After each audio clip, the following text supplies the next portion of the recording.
what's up sa mga kabantay? Palang araw sa atin lahat. Ito na naman po tayo, panibagong araw at panibagong vlog naman po tayo. Tayo po yung papatubig ngayong araw ng mga kabantay dahil ayun nga po ay ito, panahon na naman ng balasahan ng tubig dahil malalaki na naman ating tubig sa ilog ng mga kabantay o sa dagat, no? High tide na naman tayo, no? Kaya tayong papatubig ulit dahil kailangan natin yung patubig para yung ating mga bangos ay mabasal ang tubig sa loob ng ating mga kahon, ano mga kabantay. At parang may sama naman ang panahon tayo kaya kailangan tayo magpatubig naman, no? Angatin lang natin ito mga kabantay. Yan, angatin lang po natin yung mga kabantay, yung lambat. Pagkaangat po natin yan, tayo po yung bubukas ng prinsa. 3 prinsa po yung ating bubuksan. Yan po yung dilintera. Yan. At yan po, ayan. Punta po tayo sa bagsakan. Ayan, bukas po tayo yan. Sarado lang po lahat ng lumpot. Ayan. Bukas po tayo dito. Ayan. Yan po ang trabaho ko araw-araw ng mga kabantay. Basta po may patubig. So ayan, sa kabila naman po tayo lilipat. Ayan, ito po ay inangat natin dahil sira yung ating hawla. So, balik na pagkakapit ng hawla. Kaya napiyata. Pumunta na ako. Iyo. Inangat natin yung luto. Kung okay ba? Kung tayo tayo mga dahil. Sulong natin daton. Medyo parang kumukulo na, no? Kumukulo na siya. Tara, let's go. Patay ng matigil pa ako. Ayan, pa ako.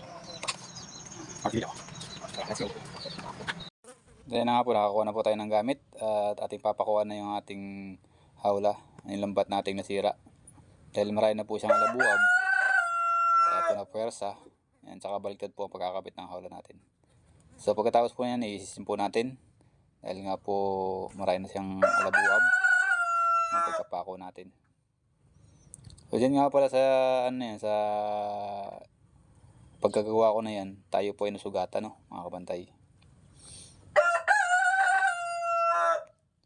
Malit lang naman po, okay naman po yun. At kaya naman ng ating katawan yan. At daliri lang naman ang ating nasugatan. Yan. At tinutos lang po natin yung ating sira. May sira po kasi yan. So tinanggal natin pako, yung mga pakong iba. Ang pagkakamali ko lang po ay hindi ko tinanggal yung pako doon sa taas, mga kabantay. Kaya tayo nasugatan dyan. Yan. Kinuha po natin yung tabo at kaong para kaongin po natin kung madumi. Ito.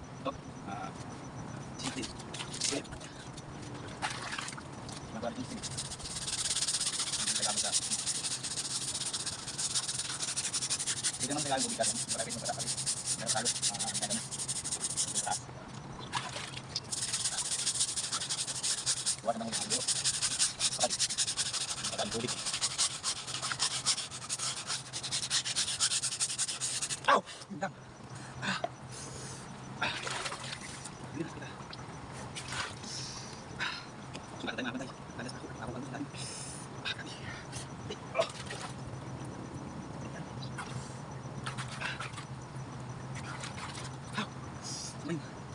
Alit na. Diba? Oh. Grabe. Ito.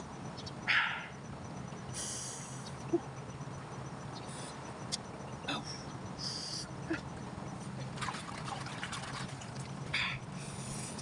Galing pa kayo dito naman.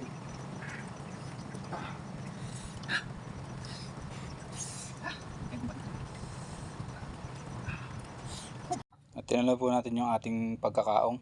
Dinahanda lang po natin para hindi po tayo ulit masugatan. Hindi na po natin nabunot yung pako. Yan. So kailangan po natin isisin yan kasi sobrang naangalabuab. Pwede naman po yan sa baba isisin. Kaso hindi pa pwede tayong magbasa dahil magdadamon pa tayo. Kaya dyan lang muna natin sa taas inisis. At yan, ikakapit natin. Papako lang natin yan. At pagkapako po yan, ibababa na natin yan. Yan lang po ang trabaho natin. Pagkatapos po niyan, kakain tayo. Naligpit lang po natin yung mga gamit at bubukas lang po natin yan. So ayan, bukas na, maagos na. Ayan, patubig tayo dito. Bukas tayo doon. Ayan, bukas tayo doon. Ayan ang agos, mga kabantay. So mamaya na lang, update ko na lang kay mamaya mga kabantay pag tayo ay kakain.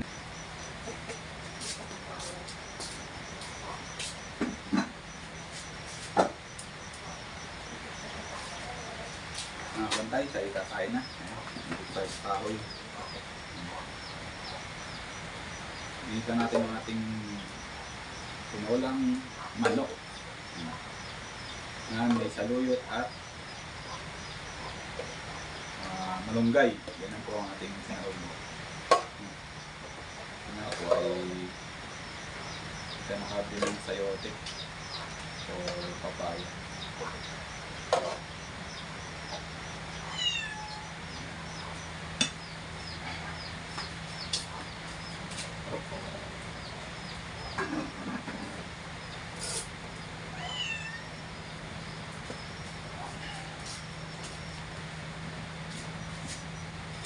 So yan, tayo po yung gas ng mga kanin. Tayo po yung kumain ng kaw.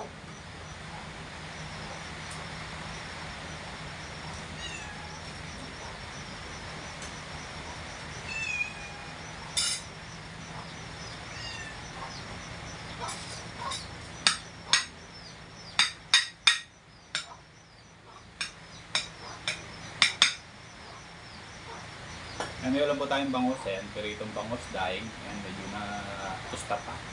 At meron tayong sinabawang tinolang manok na may saluyot at malunggay. Salamat po Lord. Thank you.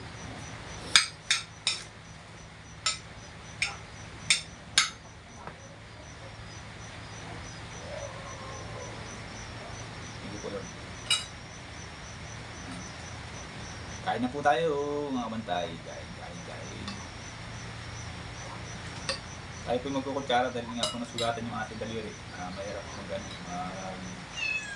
sarap sana magkamay kasi sabot saka dito ating ulam.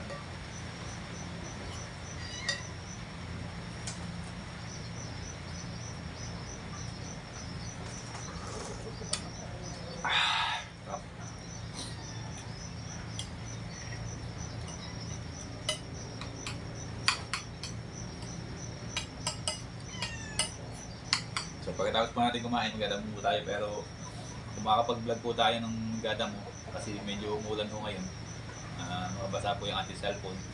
Kung kaya po nating i-vlog, i-vlog po natin, pero kung hindi po ay baka po ito lang po ang ating upload.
Isang order ko po.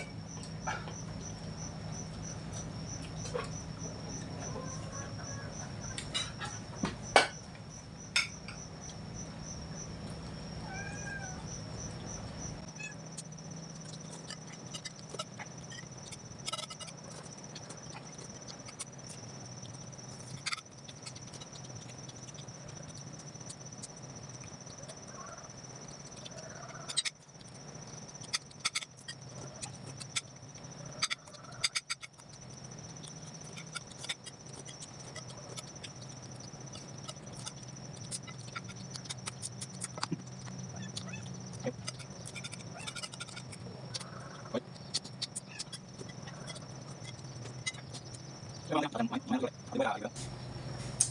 Kaya na nga po, no? Mamaya na lang po. Ito po, kapaganda natin. Wala po yung ulan eh. Kaya sama na po natin sa video. Ayan. Muna po tayo tubig. Muna tayo tubig. Ayan. Sarap ng kain ko. Sarap ng sabaw. May malunggay at saluyot. Ayan, sarap. Subukan niyo po yan. Saluyot at malunggay lang. Napakasarap po.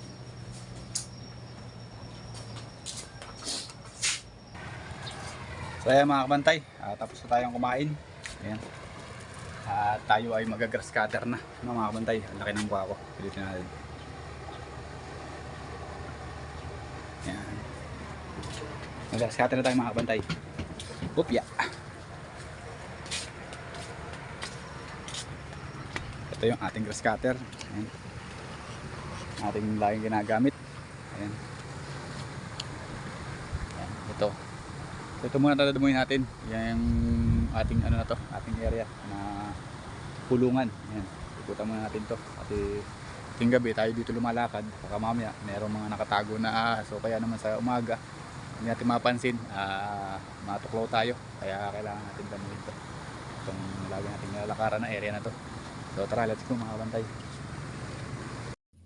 Ayan nga po mga kabantay, tayo mag-umpisa na magdamo. Let's go! Ayan. Lahat po ng ating video ay pinas forward lang po natin kasi sobra pong haba nito, no, mga kabantay. Ayan. So magsisimula na po tayo diyang magdamo. Ayan. Tinatanggal lang po natin yung mga kahoy-kahoy kasi pagka tumama sa gas cutter ay tatama sa binti natin o kaya sa mukha natin. Kaya kailangan tanggal natin yung mga kahoy-kahoy dyan or kung ano man yung makakain ng ating hélice ng gas cutter. Kailangan natin tanggalin. Ayan.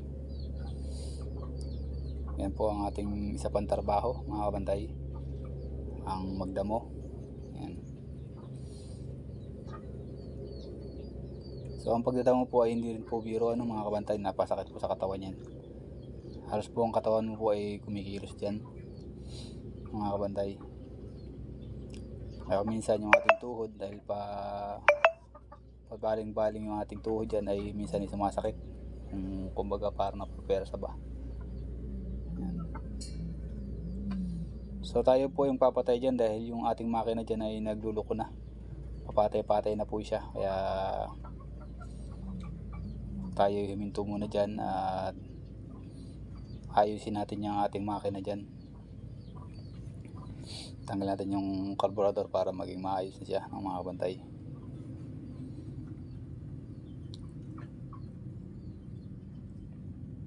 Yan, nakita nyo naman po, binira ko yan. Yan, kasi nagluluko na po siya. Umandar na naman po.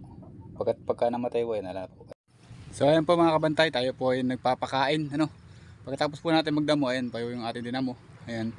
So namatay po yung ating grass cutter. Inayos po natin yung carburetor dahil nagbara naman po nagbara naman ho yung kanyang daanan ng gasolina. Kaya po nahihirapan umandar. So binaklas po natin, hindi na po natin pinakita sa video. So ayan po yung ating nadamo. So mamaya dadamuhin pa natin yan pagkatapos natin dito magpakain. So nagpapatubig tayo. Ayan yung ating patubig. Ayan. Ayan. Ito yung papakain sa ating binian. Ayan. So samahan nyo ulit ako dito mga kabantay. Ayan. Ayan po ang isa pa nating trabaho mga kabantay. Ang magpakain ng ating mga alagang isda. Bukod po sa kapatubig, bukod po sa pag-grass cutter, at kung ano man ho yung kailangan natin trabaho dito ay tatrabahuhin natin. Magtatrabaho tayo ng lulusong tayo sa pagtatambak kung kailangan. Ayan, kung tayo po ay magbobomba. Ayan, yan po lahat ng trabaho ng kabantay. Ayan, yan po ang mga uri ng trabaho ko, no? Kaya dito po ay lahat ng trabaho na kailangan trabahuhin ay gagawin natin basta kailangan, no? Ayan, at ayan po tayo nagpapakain. Ang pinakain po natin dyan ay 4 na tinapay. Ang laman na lang po niyan ay siguro nasa 100 na lang humigit siguro yan kasi nabawasan na po yan mga kabantay. Nagbulos na po tayo, biniyak na po yan kaya, pero hindi pa ho fiction kung yun talaga ang bilang, no? Ayan, matapos na po tayo mga kabantay. Ayan. So ang sukat po niyan ay ng fingerlings pa lang ho yan. Ay maliliit pa. Ngayon po ay medyo malalaki na. Ay, tapos na po tayo. Natin. At magdidiretso pa yung damo kahit mga kalating oras pa.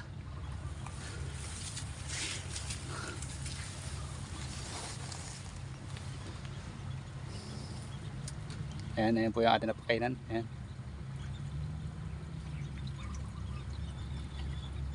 Ayan na, malakas na po silang kumain, no? So yan po mga laki po niyan ay maliliit pa, mga fingerlings pa lang, mga 4 na dali pa lang ho. Yung 4 na dali po ay ganito po. Ayan. Ayan. Ganyan pong kalaki, no? Yung 1, 2, 3, 4. Yan po ang 4 na dali. Tapos pag lumagpas po dito ay lagpusan na. Ayan. So tara, let's go. Handa mo naman tayo. Siguro update ko na lang po sa inyo yung pagdadamo ko sa susunod na araw siguro, no? Hanggang dito lang po ang aking vlog at maraming salamat po sa lahat ng mga sumusuporta. So ngayon lang ulit tayo nakapag-vlog at ngayon lang po tayo sinipag dahil marami pang inintindi at marami pang iniisip, kaya medyo hindi tayo makapag-focus sa ating pag-vlog. Yan. So ayan, at ito yung mga ating patubig. Ayan, nakapagdamo na tayo. So nakapagpakain na tayo, nakakain na tayo, at magdadamo uli tayo, no? Siguro hanggang lang po tayo. Bye bye. At maraming salamat po sa lahat ng sumusuporta. Ayun lang po. Bye bye. Maraming salamat po talaga. Bye bye mga chup chup.